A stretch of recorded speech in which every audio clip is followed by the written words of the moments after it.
Hi, this is Mrs. Clark, and welcome to my video about read, reread, and annotate, or in short, we call that RRA. So one thing I want to have you guys do before we get onto this paper with reread, and annotate is pull out this paper you have on inequalities. It should already be in your notebook. We're going to add 2 notes here on the outside underneath both of these less than or equal to and greater than or equal to symbols. So we're going to write the word at most here under less than or equal to, and at least under greater than or equal to, because at most means that the most you can have is that number. So that means you have to be equal to that number or less than it. And when I'm talking about at least, that means I need to be that number or greater. So I can, if I say at least 10 years old, then I'm looking at kids who are 10 years old or older. So that's why this one goes with greater than or equal to. So once you have those written on the outside there, you're going to be coming back to look at this while you're doing your word problems. So you want to make sure you have them written on your notebook page. All right, so looking onto this RRA paper, the first thing we do is we read the problem. The second thing we do is we reread the problem and we underline any important words.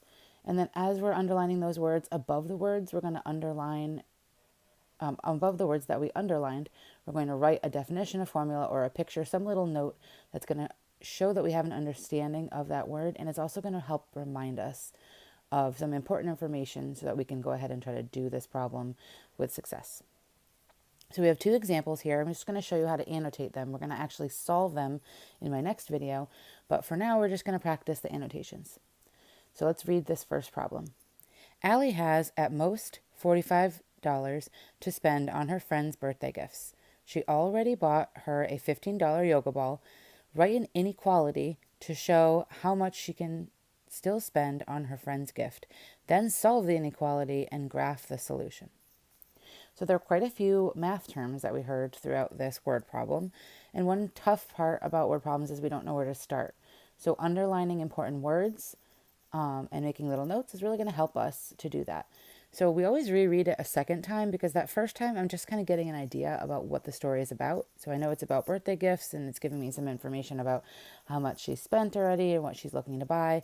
So now I'm going to reread it again, but I'm going to make some notes for myself. So Allie has at most, we talked about at most just a minute ago. If I look on my notebook, at most is a less than or equal to problem. So I'm going to write above at most 45, right where I underlined it. I'm going to put less than or equal to 45. Then I know that's how much she has to spend on her friend's birthday gifts. She already bought her a $15 yoga ball. So I know that she's spent so far 15 plus something else, but we don't know what. Write an inequality to show how much she can still spend. So an inequality, that's a good math term, is like an equation, but instead of an equal sign, it has a less than or equal to or something like that. So I'm going to do something like blank is less than or equal to blank. So I know I have to write some kind of inequality for myself. You can put all different kinds of notes. It doesn't make it wrong if you do something different than what I do. But anything there shows me a communication from you about what you understand about the problem. Often that can help me help you in a problem. It can help me see if you had something fundamentally wrong at the beginning of what you were thinking. So it allows me to see your thinking. So we do look for this communication through these annotations. And I know that you do annotations in English all the time, so you're familiar with it. So this last part, we want to write an inequality to show how much she can still spend on her friend's gift. So far we know she spent $15, but we know she can still spend more. So how much she can still spend is a question mark. So maybe that's going to be our variable, x equals question mark. We don't know how much that is, but we know our x is going to stand for however much she can still spend. It says at the very end, then solve the inequality and graph the solution. So we're looking for an answer for x when we solve.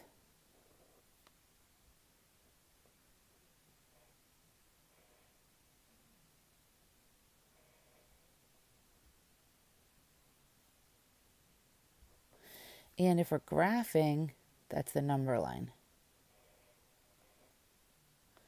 So if you don't want to write the word number line, you might show the number line or show something like this, showing that you're shading or however.